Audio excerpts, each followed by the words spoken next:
जी आसिया साहब का माइक खोलें। जी बोलें, जवाब दें। Thank you sir. सर मैं ये सिर्फ आपको ये बताऊं कि पीआईए जब प्राइवेटाइजेशन के लिए बिडर्स के लिए आया तो प्री क्वालिफाइड 6 बिडर्स आए थे और रेफरेंस प्राइस मैं आपको उसी का जवाब दे रही हूं सर, अगर आप तहम्मुल से सुन लेंगे तो बेहतर होगा। Address the chair. जी आप प्लीज। Ji minister law. जैसा कि आपको मालूम है कि पिछले राउंड में प्री क्वालिफिकेशन स्टेज पे कुछ उनकी डिमांड्स आ गई थी कि कुछ रिलेटेबल टू टैक्स थी और कुछ जो है वो रिलेटेबल थी उसके मैनर ऑफ पेमेंट्स और उन चीज़ों का। Unfortunately it could not succeed. Meanwhile जो सर अच्छी खबर है वो है कि हमारे रूट्स जो हैं वो बहाल हो गए हैं यूरोप के लिए एंड वी आर एक्सपेक्टिंग कि हमारा अगला भी होगा। इस राउंड में वी आर एक्सपेक्टिंग कि बेहतर सूरत हाल होगी और बिड्स बेहतर आएंगी। टेक्निकल कोई फॉल्ट नहीं था उस सारे प्रोसेस में। जैसे मैंने अर्ज़ किया कि 2 इश्यूज़ थे जो कि मेन वजह बने, एक टैक्स में रिलैक्सेशन थी, दूसरा जो उसके पीआईए के जो कर्जा जात थे वो ऑफलोड कर दिए गए थे, लेकिन a specific sum for technical reasons was not transferred और होनी भी नहीं थी वो। तो उसमें अब होपफुली ये अब एक ऐसा प्रोसेस होता है सर जो बाद लिफाफों में आता है।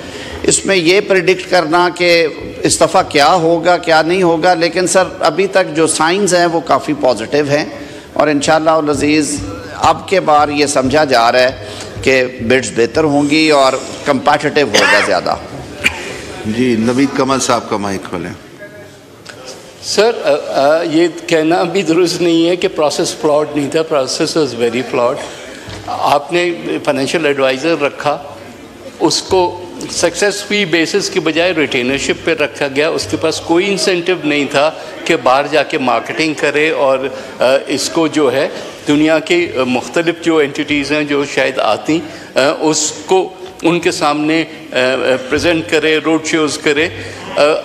और उसके साथ साथ एक ऐसी फर्म को रखा गया जो कि इन्वेस्टमेंट बैंक नहीं है। दुनिया में हमेशा प्राइवेटाइजेशन इन्वेस्टमेंट बैंक्स लीड करती हैं। आप अपने ही जो इस वक्त कैबिनेट या मिनिस्ट्री में पूछेंगे लोगों से तो आपको ये बताएंगे।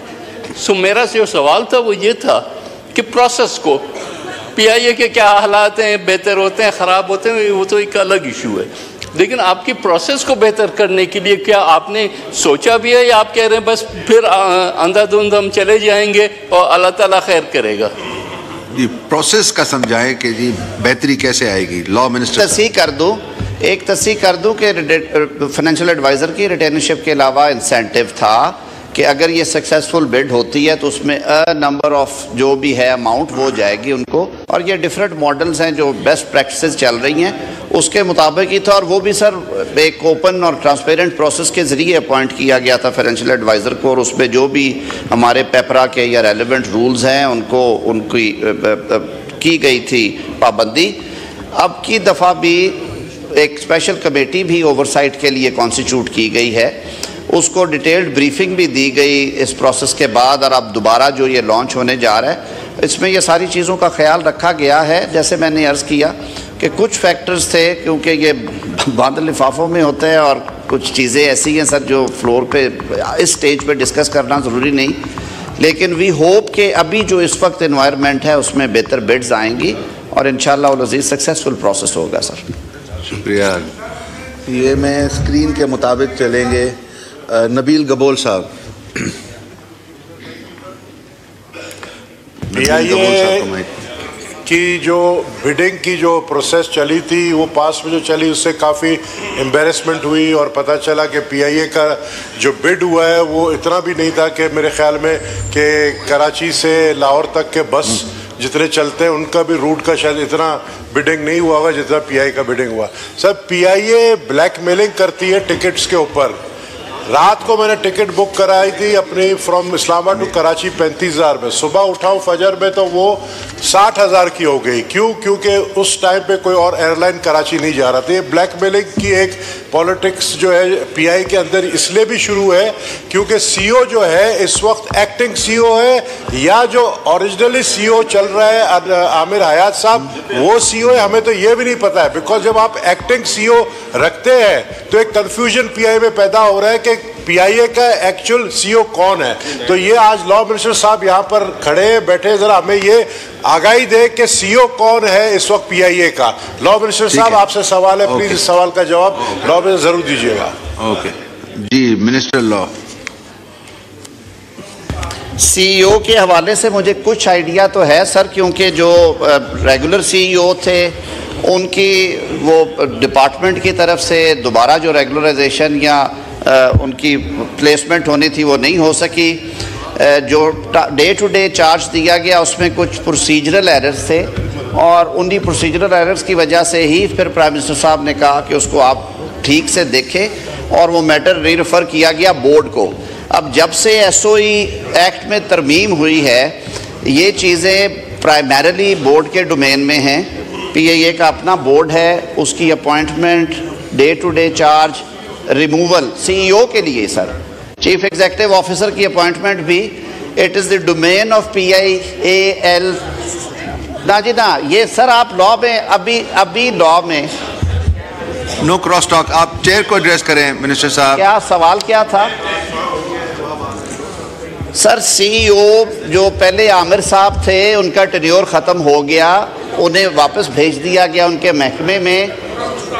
Sir one of the director, sir मैं अब नाम याद करने का पाबंद नहीं हूँ, मैं तो आपको एक हिस्ट्री बता रहा हूँ। इट्स नॉट माई डोमेन कि मैं पूरे पाकिस्तान की ब्यूरोक्रेसी के नाम भी आपके सामने रखूँ। आप सवाल लिख के दे दें, मैं ले दूँ, आपको नाम दे दूँगा। लेकिन प्रॉब्लम मैं आपको बता रहा हूँ, गबोल साहब प्रॉब्लम सुन लें, नाम से मसला हल। जी मिनिस्टर साहब आप एड्रेस दी चेयर। मैं ये अर्ज कर रहा हूं कि मैं पूरी ब्यूरोक्रेसी के नाम फिंगरटिप्स पे नहीं दूंगा।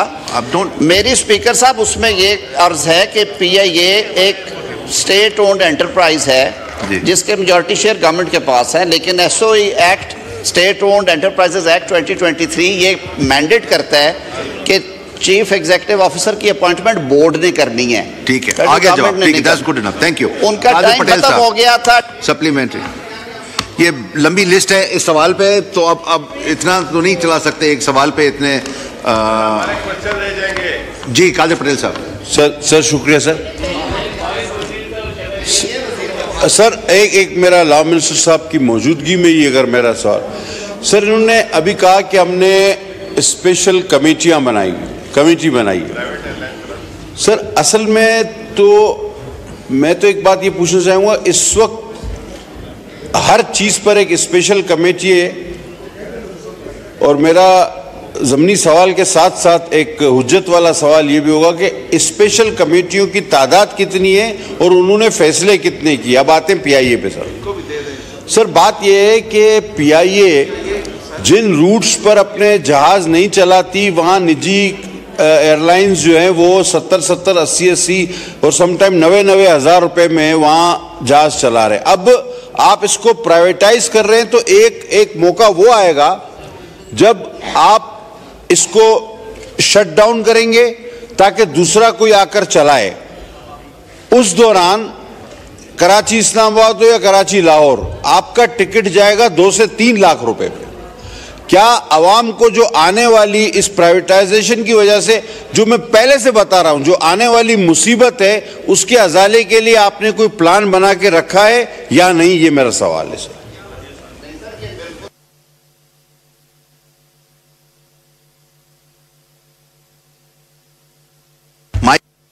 बिल्कुल ऐसी इंशाअल्लाह उल अज़ीज़ सिचुएशन आएगी भी नहीं और ये प्लान में हिस्सा है। जो भी नए स्टेप इन करेंगे, प्राइवेटाइजेशन अगर सक्सेसफुली होती है उनको एक फ्रेमवर्क दिया गया है, उसकी पाबंदी होनी है रूट्स के हवाले से, ऑपरेशंस के हवाले से। एंड मोर ओवर ये कंपेटिटिव मार्केट है। आज से 10 साल पहले या 15 साल पहले सिर्फ पीआईए थी या एक प्राइवेट एयरलाइन थी। अब 5 या 6 परमिट्स हैं जो कि ऑपरेट कर रही हैं, डिफरेंट नाम हैं उनके अपने दरमियान में कंपटीशन है और ज़ाहिर है बिज़नेस एनवायरनमेंट के लिए। और दुनिया में शायद चंद ममालिक अब ऐसे हैं जहाँ की सरकार वहाँ की एयरलाइन चलाती है। हमारे हमसाया मुल्क से लेके यूरोप और इर्द गिर्द के कई ममालिक में सरकारी एयरलाइंस नहीं है, वहाँ पे ये निज़ाम चलता है। तो ये प्रोसेस होने दें, अल्लाह खैर करेगा, कोई ऐसी सिचुएशन नहीं आएगी जी। बहुत शुक्रिया। मिनिस्टर लॉ तारड़ साहब, आप 2 मिनट बैठे हैं, बहुत सारे स्क्रीन पे नाम हैं, मैं 1-2 मेंबरान को टाइम देना चाह रहा हूँ कि वो